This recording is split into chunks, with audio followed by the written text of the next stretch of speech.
नमस्कार दोस्तों, बहुत बहुत स्वागत है आप सबका सरकारी परीक्षा के इस यूट्यूब चैनल में। दोस्तों 26 जनवरी यानी कि गणतंत्र दिवस के दिन आप बहुत सारी टैब्लूज को देख पाते हैं, बहुत सारी झांकियों को देखते हैं और उन झांकियों में जो डिफेंस की झांकियां होती हैं यानी डिफेंस की जो टैब्लूज होती हैं अपने आप में काफ़ी गौरवान्वित करने वाली टैब्लूज होती हैं दोस्तों। बिकॉज इन टैब्लूज के द्वारा आप कई नई जानकारी को जान पाते हो। आप ये जान पाते हो कि भारत में और भारत के डिफेंस सिस्टम में किन नई चीज़ों को इंट्रोड्यूस किया गया है, कौन से नए डेवलपमेंट हुए हैं और पुराने डेवलपमेंट्स में किस तरीके की एडवांसमेंट आई है। इन सारी चीज़ों को आप जान पाते हो, समझ पाते हो और इन सब चीज़ों को देखकर आप काफ़ी गौरवान्वित महसूस करते हो। लेकिन दोस्तों मैं आपको बता दूं कि इंडियन डिफेंस सिस्टम में या इंडियन टेक्नोलॉजी में किस तरीके की एडवांसमेंट आई है, किस तरीके की रिसर्च चल रही है या जो भी एडवांसमेंट आई है उसके पीछे किन साइंटिस्टों का रोल रहा है, किस तरीके की उसकी एक हिस्ट्री रही है। इन सब चीज़ों को जानने के लिए, याद करने के लिए, ऑनर करने के लिए एक स्पेशल डे भी रखा गया है और इस स्पेशल डे का नाम है नेशनल टेक्नोलॉजी डे। जी हाँ दोस्तों, आज के इस वीडियो में हम इसी डे को जानेंगे, समझेंगे कि यह जो डे है वह क्या है या क्यों मनाया जाता है और इसको मनाए जाने के मायने क्या हैं। तो दोस्तों मैं आपको बता दूं कि नेशनल टेक्नोलॉजी डे यानी कि राष्ट्रीय प्रौद्योगिकी दिवस हर साल 11 मई को मनाया जाता है और राष्ट्रीय प्रौद्योगिकी दिवस जो मनाया जाता है, इसको मनाए जाने का रीजन सबसे बड़ा यही है कि देश में जो तकनीकी क्रांति आई है, इस तकनीकी क्रांति को समझा जा सके, इसके पीछे की हिस्ट्री को समझा जा सके और इस क्रांति को और आगे किस तरीके से पावरफुल तरीके से बढ़ाना है, इसमें और कौन से डायमेंशन जोड़े जाने हैं, किस तरीके से जोड़े जाने हैं, इन चीज़ों को मोटिवेट करने के लिए भी इस डे को रखा गया है। दोस्तों मैं आपको बता दूं कि इसी दिन यानी कि 11 मई को राजस्थान के पोखरण परीक्षण श्रृंखला में भारत ने दूसरी बार सफलतापूर्वक परीक्षण किया था। जहां दोस्तों भारत ने दूसरी बार सफलतापूर्वक परमाणु परीक्षण किया था, राइट। तो इस वजह से यह जो डे है वो अपने आप में बहुत इंपॉर्टेंट हो जाता है। दोस्तों मैं आपको बता दूं कि उस टाइम पे यानी कि 11 मई 1998 को उस समय देश के जो प्रधानमंत्री थे वो श्री अटल बिहारी वाजपेयी थे और जैसे ही 11 मई 1998 को राजस्थान के पोखरण में परीक्षण किया जाता है, उसके 2 दिन बाद देश में 2 और परमाणु परीक्षण किए जाते हैं, 2 और परमाणु हथियारों का परीक्षण किया जाता है, वो भी सक्सेसफुली। उसके बाद फाइनली हमारे देश के प्रधानमंत्री अटल बिहारी वाजपेयी ये अनाउंसमेंट करते हैं पूरी दुनिया के सामने कि हम भी अब उस क्लब में शामिल हो गए हैं। कौन सा क्लब? Nuclear club. जी हाँ दोस्तों, मतलब ये है कि अब हम भी न्यूक्लियर पावर्ड नेशन बन चुके हैं, राइट। तो अपने आप में काफी ये गौरवान्वित करने वाला मोमेंट था और इसी डे को ही समझने के लिए बेसिकली यहाँ पे नेशनल टेक्नोलॉजी डे रखा गया है और इसीलिए 11 मई की डेट को निश्चित किया गया था, राइट दोस्तों।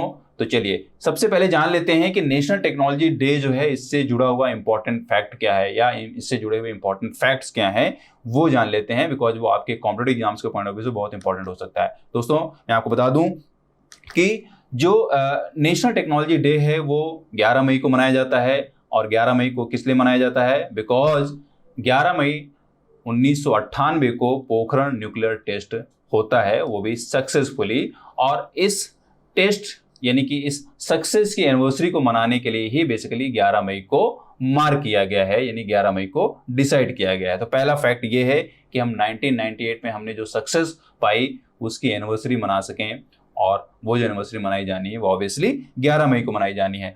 दूसरा फैक्ट दोस्तों ये है कि ये जो एक्सप्लोजन किया गया था वह राजस्थान के आर्मी के पोखरण टेस्ट रेंज में किया गया था, राइट। और ये बेसिकली क्या था? सीरीज ऑफ 5 एक्सप्लोजन्स था। मतलब जो पोखरण टेस्ट हुआ है, पोखरण टेस्ट सेकंड जो हुआ है वो बेसिकली क्या था? 5 एक्सप्लोजन की सीरीज थी। ये भी एक इंपॉर्टेंट पॉइंट है, इसको मार्क करिए।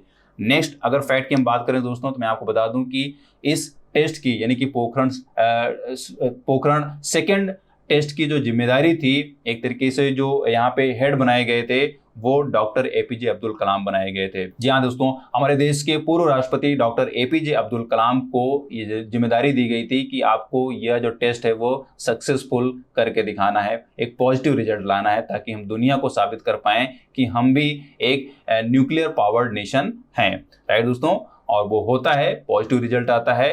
तो आप इस चीज़ को अच्छे से जान लीजिए। मिसाइल मैन यानी कि डॉक्टर एपीजे अब्दुल कलाम के सुपरविजन में इस टेस्ट को सक्सेसफुली टेस्ट किया गया था। अगले फैक्ट को अगर हम देखें दोस्तों तो वो ये है कि उस टाइम के प्राइम मिनिस्टर श्री अटल बिहारी वाजपेयी ने डिक्लेयर किया कि अब हम न्यूक्लियर क्लब में शामिल हो चुके हैं। और ऐसा कारनामा करने वाला भारत जो है वो 6th कंट्री बन पाई थी, राइट। भारत जो है वो क्या बन पाई थी, 6th कंट्री बन पाई थी जब उसने ये सक्सेस पाई 1998 को। 11 मई 1998 को जब ये सक्सेस मिली तो भारत जो है पूरी दुनिया में 6th कंट्री बन पाई, किसके लिए, न्यूक्लियर क्लब को ज्वाइन करने वाली, राइट। तो जब ये अनाउंसमेंट हुई, जब ये डिक्लेरेशन हुआ तो ऑब्वियसली वो एक गौरवान्वित करने वाला मोमेंट था, राइट। ये कुछ इंपॉर्टेंट फैक्ट्स हैं, इसको आप जान लीजिए। अगर हम एक इंपॉर्टेंट फैक्ट को और यहाँ पे जानना चाहें तो वो ये है दोस्तों कि इस टेस्ट को जिसका नाम है पोखरण सेकेंड, इसको एक कोड नेम भी दिया गया था। वो कोड नेम ये है दोस्तों ऑपरेशन शक्ति। इसको अच्छे से याद कर लें, ऑपरेशन शक्ति के नाम से इस टेस्ट को सक्सेसफुली टेस्ट किया गया था, राइट। तो ये भी एक जुड़ा हुआ फैक्ट है, अच्छे से याद कर लें। अब दोस्तों यहाँ पे अगर हम ये समझना चाहें कि ये जो इम्पॉर्टेंट डे है 11 में 1998, क्या सिर्फ पोखरण टेस्ट की वजह से ही इसको डिसाइड किया गया था? तो मैं आपको बता दूं कि नहीं, सिर्फ यहाँ पे 11 में 1998 को पोखरण टेस्ट ही नहीं हुआ था, बल्कि कुछ और भी अचीवमेंट्स हुई थी। तो इन सारी मिली हुई अचीवमेंट्स को ही एक तरीके से ऑनर करने के लिए, याद करने के लिए 11 मई को डिसाइड किया गया था एक नेशनल टेक्नोलॉजी डे के रूप में। वो और अचीवमेंट्स क्या हैं उनको भी जान लेते हैं दोस्तों। मैं आपको बता दूं कि पहला तो आप ये जान ही चुके हैं कि इस दिन जो है वो पोखरण टेस्ट सीरीज एक तरीके से सक्सेसफुल रही है, राइट, राजस्थान में किया गया था। दूसरी जो अचीवमेंट मिली थी इसी दिन यानी कि 11 मई 1998 को, वो ये थी कि भारत में बना हुआ एयरक्राफ्ट जिसका नाम था हंस 3, राइट, इंडिजिनसली ये डेवलप्ड था हंस 3, इसको भी सक्सेसफुली उड़ाया गया। जहां दोस्तों भारत के स्वदेशी विमान हंस ने 1998 में इसी दिन उड़ान भरी थी और हंस 3 को नेशनल एरोस्पेस लेबोरेटरीज ने बनाया था, राइट दोस्तों। और अगर इसके फीचर्स की बात मैं आपको बताऊं तो दोस्तों यह जो विमान है वह 2 सीटों वाला हल्का सामान विमान था और इसका इस्तेमाल पायलटों को प्रशिक्षण देने के लिए बनाया गया था, एक हवाई फोटोग्राफी करने के लिए, यानी कि अगर आपको हाई एल्टीट्यूड पे कुछ फोटोग्राफी करनी है, कुछ पिक्चर्स लेने हैं, तब भी इस एयरक्राफ्ट का यूज किया जाता था। और अगर आपको कुछ निगरानी करनी है, कुछ ऑब्जर्वेशन करना है, तब भी इस एयरक्राफ्ट को यूज किया जाता था। और अगर पर्यावरण से संबंधित कुछ ऑब्जर्वेशंस करनी है तब भी वहां पे इस एयरक्राफ्ट का यूज किया जाता था। तो अपने आप में काफी इंपॉर्टेंट था हंस 3 का डेवलपमेंट और इसका सक्सेसफुली टेस्ट, राइट। तो एक अचीवमेंट ये भी रही है, इसको भी अच्छे से याद कर लें दोस्तों। अगर यहाँ पे हम एक तीसरे अचीवमेंट की बात करें तो वो ये है दोस्तों कि इसी दिन यानी कि 11 मई 1998 को त्रिशूल मिसाइल को भी सक्सेसफुली टेस्ट किया जाता है। इसके टेस्ट को भी कंडक्ट किया जाता है सक्सेसफुली, किसके द्वारा, डीआरडीओ के द्वारा। जी हाँ दोस्तों, defence research and development organisation यानी कि डीआरडीओ के द्वारा 11 मई 1998 को त्रिशूल मिसाइल को भी टेस्ट किया जाता है, राइट। और उस समय इसको Indian air force and Indian army में इंक्लूड भी कर लिया जाता है। तो ये कुछ और अचीवमेंट्स रही हैं जिसकी वजह से इस डे को रखा गया है, यानी कि 11 मई को डिसाइड किया गया है कि इस डे को ही हम, इस तारीख को ही हम नेशनल टेक्नोलॉजी डे के रूप में मनाएंगे, राइट दोस्तों। तो ये कुछ इंपॉर्टेंट फैक्ट्स और हैं, इसको भी जान लीजिए। अब दोस्तों यहाँ पे अगर हम जाने कि नेशनल टेक्नोलॉजी डे जो है वह आखिर इंपॉर्टेंट क्यों है, इसको हम मनाते क्यों हैं, तो मैं आपको बता दूं दोस्तों कि यह जो डे है वह एक तरीके से सिंबल है। किस चीज का सिंबल है? सिंबल ये है कि भारत में अगर टेक्नोलॉजिकल एडवांसमेंट आई है तो वो एक तरीके से सिंबलाइज किया जा सके इस डे के रूप में, ठीक है। मतलब इस डे के दिन हम समझ पाते हैं, जान पाते हैं, हमको एक तरीके से बताया जाता है कि भारत में जो भी टेक्नोलॉजिकल एडवांसमेंट आई है वो किस फील्ड में आई है, किस तरीके से आई है और किन का रोल रहा है, राइट। तो एक यहाँ पे इंपॉर्टेंट पॉइंट ये बनता है कि वो एक तरीके से सिंबल है टेक्नोलॉजिकल एडवांसमेंट के लिए। दूसरा, एक ये इंपॉर्टेंट डे है इंडियन हिस्ट्री का, राइट। किस तरीके से डे है मैंने आपको बताया अभी फैक्ट्स के रूप में, राइट। और अगर हम यहाँ पे समझना चाहें कि यह रिसर्च के पॉइंट ऑफ व्यू से कितना इंपॉर्टेंट है, तो ऑब्वियसली ये बहुत इंपॉर्टेंट है, बिकॉज ये जो डे है, इस डे को जब मनाया जाता है तो ये एक तरीके से साइंटिस्टों को, इंजीनियर्स को मोटिवेट करता है अपने रिसर्च को आगे बढ़ाने के लिए, नई रिसर्च को करने के लिए, राइट। बिकॉज दोस्तों मैं आपको बता दूं कि नेशनल टेक्नोलॉजी डे एक इम्पॉर्टेंट डे है और इस डे को जब मनाया जाता है तो इस डे के मौके पे कई सारे इंजीनियरिंग कॉलेजेस और टेक्निकल कॉलेजेस में कई सारे समारोहों का आयोजन किया जाता है, कई सारे प्रोग्राम्स का आयोजन किया जाता है। उन सारे प्रोग्राम्स में टेक्नोलॉजी बेस्ड बहुत सारे कॉम्पिटिशन्स को ऑर्गेनाइज किया जाता है, क्विजेस को ऑर्गेनाइज किया जाता है, बहुत सारे वहाँ पे प्रेजेंटेशंस दी जाती हैं, राइट। तो ये सारा का सारा जो प्रोग्राम है, एक तरीके से जो मैसेज है वो कहीं ना कहीं लोगों को एक तरीके से मोटिवेट करता है। लोगों को मतलब ये है कि जो इस फील्ड से जुड़े हुए हैं, और ख़ास तौर पे स्टूडेंट्स को भी एक मोटिवेट करता है कि हाँ किस फील्ड में वो एक तरीके से अपना परफॉर्मेंस दे सकते हैं। दोस्तों, मैं आपको बता दूं कि नेशनल टेक्नोलॉजी डे जो है वो एक तरीके से भारत के साइंटिस्टों के लिए, भारत के इंजीनियर्स के लिए बहुत इंपॉर्टेंट है। इनफैक्ट मैं कह दूं कि यह जो डे है उन सारे प्लानर्स के लिए, उन सारे लोगों के लिए इंपॉर्टेंट है, या उन सारे लोगों को ऑनर देता है जो गवर्नेंस में लगे हुए हैं और एक तरीके से नेशन बिल्डिंग में लगे हुए हैं और एक तरीके से पूरा डेडिकेटेड पार्टिसिपेशन देते रहे हैं अपनी फील्ड में, राइट। तो इस वजह से नेशनल टेक्नोलॉजी डे जो है ये अपने आप में इंपॉर्टेंट हो जाता है, इसको मनाना इंपॉर्टेंट हो जाता है, राइट दोस्तों। अच्छा, चलिए अब यहाँ पे थोड़ा समझ लेते हैं कि नेशनल टेक्नोलॉजी डे जो है उसके पीछे जो सबसे बड़ा फैक्ट था, सबसे बड़ा जो रीजन था इस डे को मनाने का, वो ये था कि पोखरण टेस्ट को एक तरीके से सफलतापूर्वक वहाँ पे किया गया था और उससे हम न्यूक्लियर क्लब में शामिल हुए थे।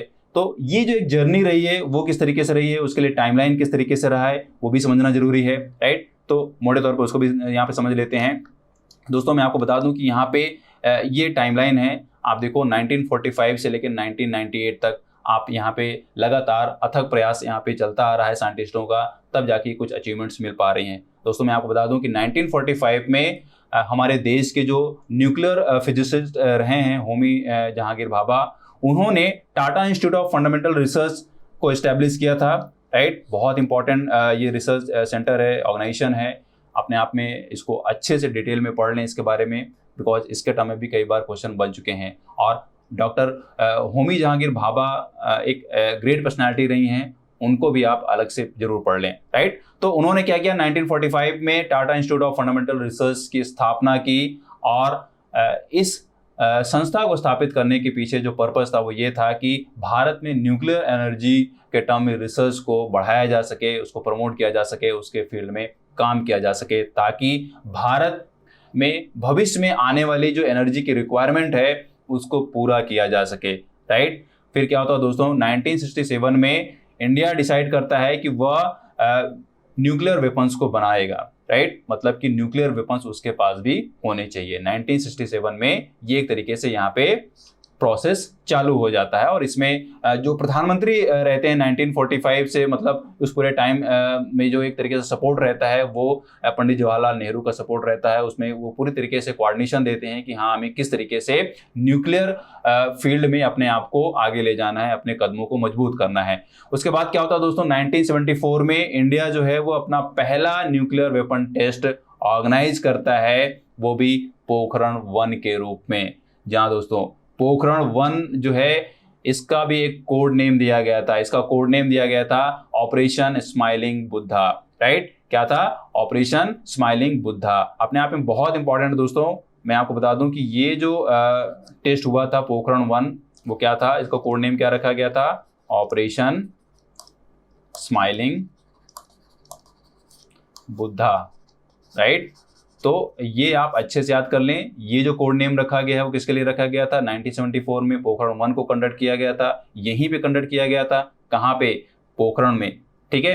तो ऑपरेशन स्माइलिंग बुद्धा जो है पोखरण 1 के लिए कोड नेम रखा गया था, पोखरण 2 के लिए मैंने आपको बता ही दिया, शक्ति नाम से था, राइट। तो ये 2 कोड नेम अच्छे से याद रखें, पूछा जा सकता है, ऑलरेडी कई बार पूछा जा चुका है।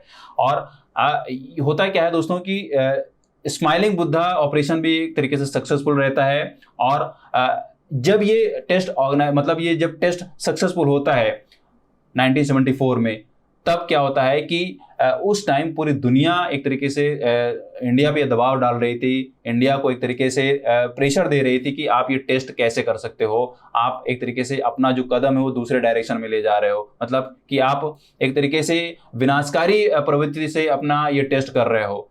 तो हालांकि बहुत सारा प्रेशर था, लेकिन आपको पता है कि इंदिरा गांधी कहाँ किसी से डरने वाली थी, तो उन्होंने पूरी हिम्मत के साथ ये डिक्लेरेशन किया कि हाँ हमने ये टेस्ट एक तरीके से किया है, राइट। और पोखरण 1 जो होता है दोस्तों, मैं आपको इंटरेस्टिंग बात बता दूं कि पोखरण 1 जब ये टेस्ट होता है तो इंडिया, या यूं कह लें कि पोखरण 1 टेस्ट पूरे वर्ल्ड का पहला कंफर्म्ड न्यूक्लियर वेपन टेस्ट होता है उस टाइम पे जब परमानेंट जो 5 नेशंस थे, परमानेंट जो 5 नेशन हैं, उनके बाद अगर किसी कंट्री ने हिम्मत दिखाई थी या एक तरीके से कंफर्म्ड न्यूक्लियर वेपन टेस्ट किसी ने घोषित किया था तो वह इंडिया ही था। जहां दोस्तों इंडिया ने ये कंफर्म किया कि हाँ अगर ये 5 देश हैं, 5 देश आपको पता है कि जो सिक्योरिटी काउंसिल में परमानेंट मेंबर्स हैं, उनके बाद अगर किसी ने कंफर्मेशन दी है तो वो हम हैं, यानी कि हमने ये कंफर्म किया कि हमने ये सक्सेस एक तरीके से पाई है, पोखरण 1 टेस्ट हमने किया है। किसके लिए? न्यूक्लियर वेपन्स के लिए, राइट। तो ये एक इंपॉर्टेंट पॉइंट है, इसको मार्क कर लिए, याद कर लीजिए, पूछा जा सकता है। तो दोस्तों 1974 में क्या होता है, ऑपरेशन स्माइलिंग बुद्धा भी सक्सेस रहता है, इससे मोटिवेशन मिलता है, साइंटिस्ट लोग इसके टर्म में और काम करते हैं। फाइनली क्या होता है, 1998 में इंडिया जो है अपना सक्सेसफुल न्यूक्लियर वेपन टेस्ट दोबारा करता है, राइट। और यहाँ पे उस टाइम पे जो प्रधानमंत्री थे श्री अटल बिहारी वाजपेयी, उन्होंने डिक्लेयर किया कि भैया अब हम भी न्यूक्लियर क्लब में शामिल हो चुके हैं, राइट। तो ये एक मोटा यहाँ पे आप दिमाग में कॉन्सेप्ट रख लीजिए, एक डेडलाइन रख लीजिए कि किस तरीके से हमने यहाँ पे न्यूक्लियर क्लब में अपनी जर्नी को कंप्लीट कर लिया, न्यूक्लियर क्लब में शामिल होने के लिए अपनी जर्नी को कंप्लीट किया, राइट।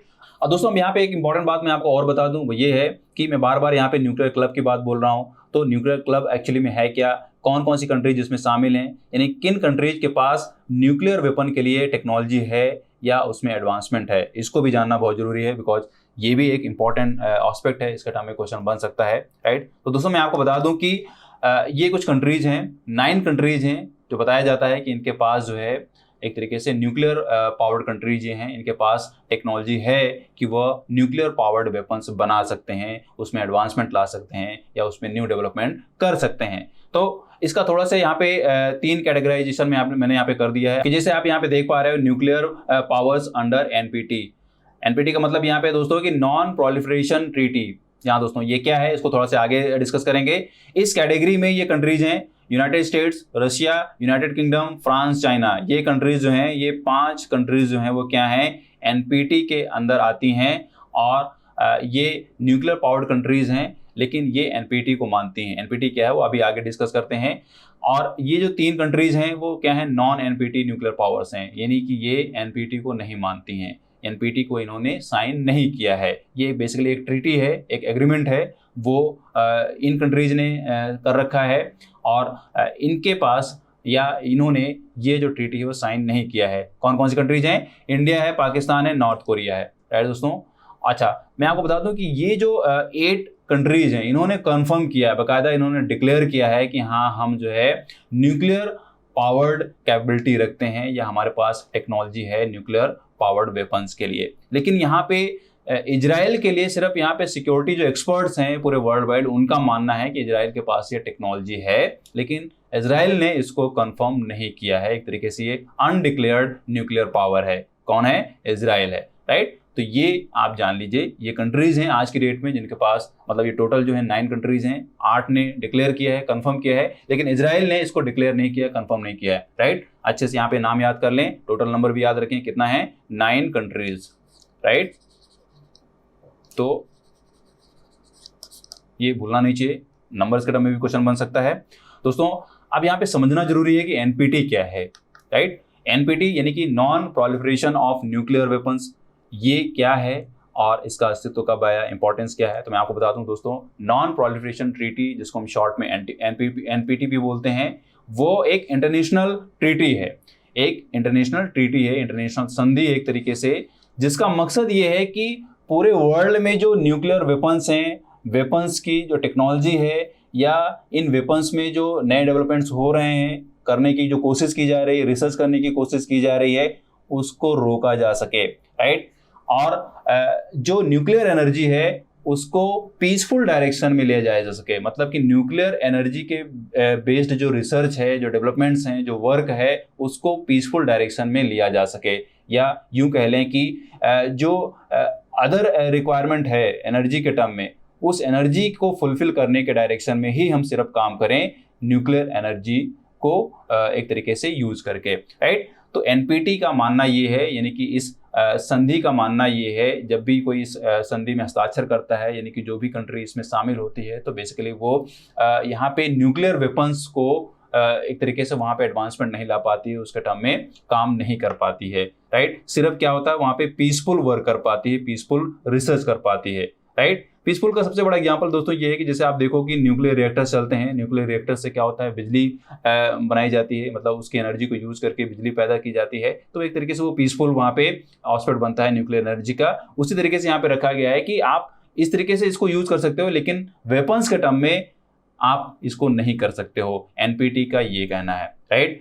तो मैं आपको बता दूं कि 1965 से 1968 के बीच कई सारे नेगोशिएशंस होते हैं, कई सारे कॉन्फ्रेंस होते हैं, बैठकें होती हैं, और ये जो बैठक होती है बेसिकली वो क्या होता है, 18 नेशन कमेटी के द्वारा होता है, राइट। ये भी बहुत इंपॉर्टेंट कमेटी है, इसको भी डिटेल में आप जरूर समझिएगा।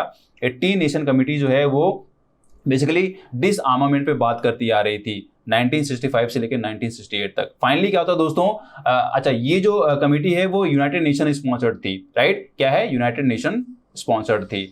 और फाइनली क्या होता है, 1968 में ये जो ट्रीटी है वो सिग्नेचर के लिए ओपन की जाती है, और इसको फोर्स में 1970 में लाया जाता है, राइट। ये इंपॉर्टेंट ईयर्स जरूर याद रखिएगा, इसके टर्म में भी क्वेश्चन बन सकता है। अच्छा, अगर हम यहाँ पे बात करें कि जो एनपीटी है, यानी कि जो नॉन प्रोलिफरेशन ट्रीटी है, उसके स्ट्रक्चर, उसका स्ट्रक्चर किस तरीके से है, बेसिकली उसका ऑब्जेक्टिव जो है वो किस तरीके से स्ट्रक्चर्ड है, तो उसको आप समझ लें कि पहली बात तो यहाँ पे जो पॉइंट आता है, जो शर्त आती है, दैट इज नॉन प्रोलिफरेशन, मतलब कि आपको प्रसार नहीं करना है। प्रसार मतलब ये है कि आपको जैसे ही आप साइन करोगे, आपकी की पूरी रिसर्च किसके टर्म में, न्यूक्लियर वेपन्स के टर्म में, वो रुक जानी चाहिए। ना तो आप ये रिसर्च खुद करोगे, और ना ही अगर आपके पास ये कोई टेक्नोलॉजी है तो आप किसी को, दूसरी कंट्री को ये टेक्नोलॉजी दोगे, राइट। ये एक तरीके से पूरी तरीके से यहाँ पे रेस्ट्रिक्शन आ जाता है कि न्यूक्लियर वेपन के टर्म में आप प्रसार नहीं कर सकते हैं किसी भी टर्म में, ना तो रिसर्च में, ना तो डेवलपमेंट में, राइट। तो ये एक पहली कंडीशन बनती है, नॉन प्रोलिफरेशन। और दूसरी कंडीशन ये बनती है डिसआर्मामेंट। डिसआर्मामेंट का मतलब ये है कि अगर आपके पास न्यूक्लियर वेपन्स हैं तो आप उसको एक तरीके से खत्म करिए, उसको यूज में बिल्कुल भी लाया ही नहीं जा सकता फ्यूचर में भी, राइट। तो इस तरीके के यहाँ पे शर्तें रखी जाती हैं। नेक्स्ट है right to peacefully use nuclear technology. यहाँ पे एनपीटी ये एक तरीके से बोलता है, आपको समझाने की कोशिश करता है, बहुत सारी सपोर्ट भी देने की कोशिश करता है, यानी कि जो मेंबर कंट्रीज हैं, खासतौर पे जो परमानेंट कंट्रीज हैं, मतलब कि जो सिक्योरिटी काउंसिल के जो परमानेंट कंट्रीज हैं, वो भरोसा दिलाने की कोशिश करती हैं कि हम आपको पीसफुल वर्क के लिए, या पीसफुल जो भी वर्क होगा उसमें जो भी जिस तरीके की रिसर्च की जरूरत पड़ेगी, जो भी जिस तरीके की हेल्प जरूरत पड़ेगी, वो सब हम आपको देंगे, लेकिन न्यूक्लियर वेपन्स को छोड़कर, न्यूक्लियर वेपन्स के बारे में भूल जाइए, राइट। तो दोस्तों ये है नॉन प्रोलिफरेशन ट्रीटी। इसके मोटे पॉइंट्स को आप समझ गए हैं।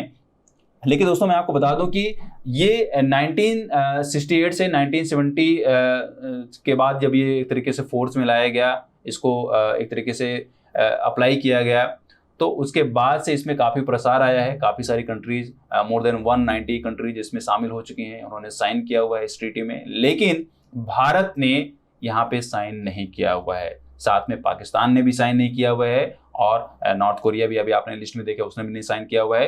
तो स्पेशली अगर हम भारत की बात करें तो भारत ने साइन नहीं किया हुआ है एनपीटी में, बिकॉज भारत का हमेशा से मतलब ये है कि जब से एनपीटी अस्तित्व में आया दोस्तों, तब से भारत का एक सैद्धांतिक मत रहा है, एक वहाँ पे थ्योरेटिकल अप्रोच ये रहा है कि एनपीटी का जो पर्पज है वो ये है कि डिसआर्मामेंट करना या नॉन प्रोलिफरेशन करना। ये दो एस्पेक्ट जो है वो हमें नहीं समझ में आते हैं। हमें नहीं समझ में आते मतलब ये है कि जो फाउंडिंग मेंबर्स हैं, जो फाउंडिंग कंट्रीज हैं, उनके पास ये सारे वेपन्स हैं, वो एक तरीके से कॉमर्शियल वे में भी इसको यूज कर रहे हैं। आज की डेट में भी आप इसको यूज करते हो, बहुत सारे वहाँ पे एडवांसमेंट करते हो, बहुत सारे डेवलपमेंट्स करते हो, आप इसका कॉमर्शलाइजेशन भी करते हो।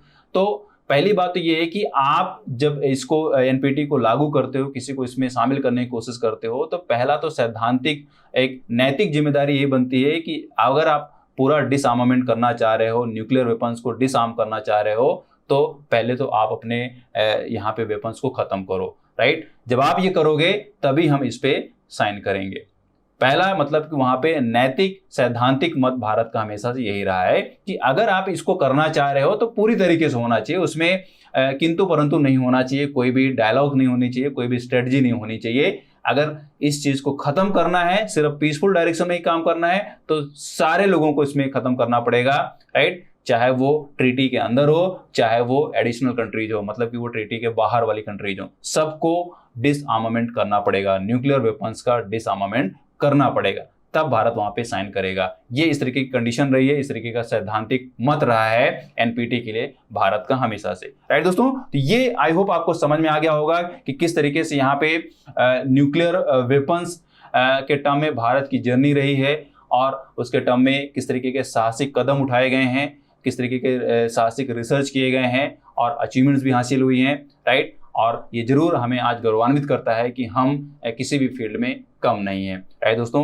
तो अगर आपको ये वीडियो हेल्पफुल लगी तो इसको लाइक करें, शेयर करें, और अगर आप चैनल में नए हैं तो इसको सब्सक्राइब कर लें, साथ में बेल आइकन को प्रेस कर लें ताकि इंपॉर्टेंट वीडियोज आपसे मिस ना हो, आपको उसकी नोटिफिकेशन मिलती रहे, राइट दोस्तों। चलिए मिलता हूँ आपसे नेक्स्ट वीडियो में, तब तक have a nice day, great day, thank you.